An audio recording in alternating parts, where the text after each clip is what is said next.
যাচ্ছি চলো।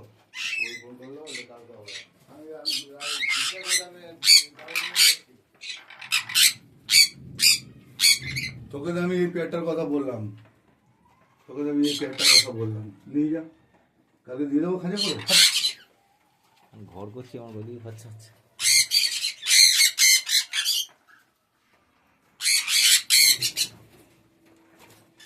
এটা তিন মনে কিন্তু বড় আছে একই সেম এজ, 3 বছর বয়স। এই দোকানে ইয়ে আছে কি বাবা, জামাগুলো এরকম ছোট ছোট কেন? দাড়ি দুটো আছে, জামাগুলো এরকম কেন? পালক ফেলে মনে হচ্ছে, দাড়ি দুটো নতুন পালন হচ্ছে।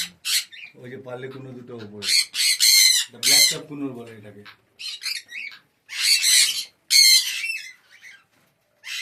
ওই পাখি দুটো তো হাতে চলে আসবে। কোনটা? ওই নিচের দুটো, পারলে কোনো দুটো। আমি ঘরটা পরিষ্কার করবো, সবসময় এক্সাস্ট চালিয়ে রাখি।